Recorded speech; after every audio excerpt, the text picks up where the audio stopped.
अपनी पत्नी के चौथे पति हैं आप। आपसे पहले उनके हुए हैं 3 विवाह। मित्रों, जैसा कि हम सभी जानते हैं कि हिंदू धर्म में शादी के बंधन को एक समझौता नहीं बल्कि 7 जन्मों का बंधन माना जाता है। इतना ही नहीं, सनातन धर्म में सदैव एक पति और एक ही पत्नी की बात की गई है, अर्थात पुरुष के जीवन में एक ही महिला और महिला के जीवन में सिर्फ एक ही पुरुष होना चाहिए।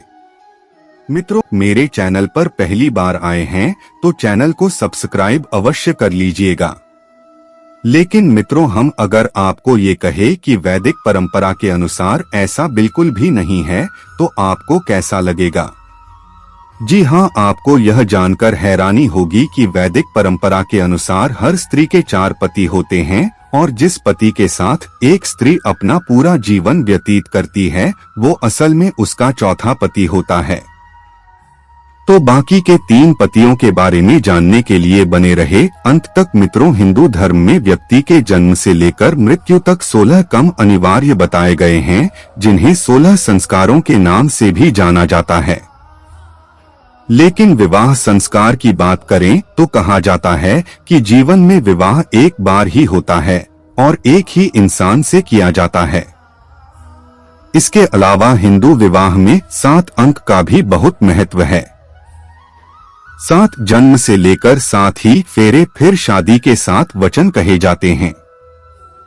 उन्हीं वचनों में से तीसरा वचन जिसका जिक्र बेहद जरूरी है, इसमें कन्या होने वाले पति से कहती है कि आप जीवन की तीनों अवस्थाओं यानी कि युवावस्था और वृद्धावस्था में मेरा पालन करते रहेंगे तो मैं आपकी जीवन साथी बनने को तैयार हो। अर्थात हर अवस्था में यह कन्या अपने पति की जीवन संगिनी होती है। हर स्त्री के 4 पति। मित्रों, आपको बता दूं कि वैदिक परंपरा में एक नियम है जिसके अनुसार स्त्री अपनी इच्छा से 4 लोगों को अपना पति बना सकती है। और आपने कई पौराणिक कथाओं में देखा होगा कि एक महिला ने कई पुरुषों से विवाह किया।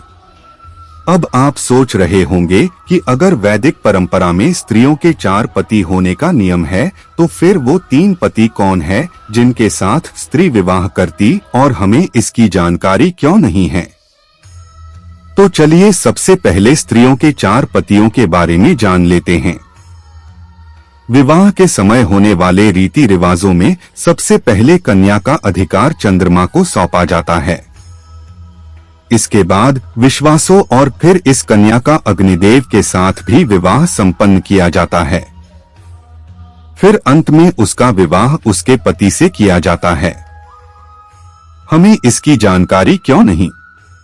अब आपके मन में सवाल उठ रहे होंगे कि अगर ऐसा है तो फिर हमें इसकी जानकारी क्यों नहीं? दरअसल मित्रों, विवाह के दौरान पंडित जी जिन मंत्रों का उच्चारण करते हैं वो संस्कृत में होते हैं और हम में से ज्यादातर लोगों को संस्कृत समझ में ही नहीं आता। दूसरा कारण यह है कि आजकल चट मंगनी पट ब्याह वाली कहावत हकीकत होती दिख रही है।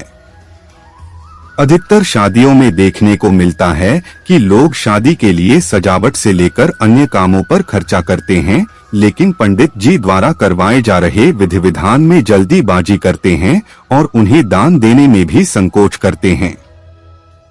यहाँ तक कि विवाह में ऐसे पंडितों को बुलाया जा रहा है जिन्हें संस्कारों और धर्म का ज्ञान तक नहीं है।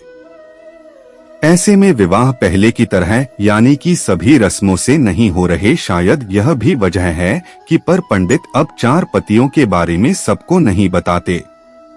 आखिर वैदिक सभ्यता में स्त्री के 4 पति क्यों होते हैं?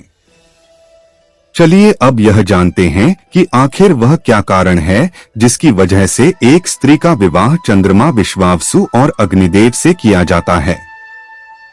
तो इसका जवाब आप ऐसे समझिए कि वैदिक परंपरा के मुताबिक एक स्त्री को 4 पति रखने का अधिकार मिला है, लेकिन इससे समाज में अव्यवस्था फैल सकती है, जिसे देखते हुए ऋषियों ने इस परंपरा में बदलाव किया। एक पौराणिक कथा के अनुसार ऋषि श्वेतकेतु ने उस समय महिला और पुरुषों यौन संबंधों में मिली आजादी पर प्रतिबंध लगाया और एकल पति पत्नी विवाह की प्रथा को जन्म दिया।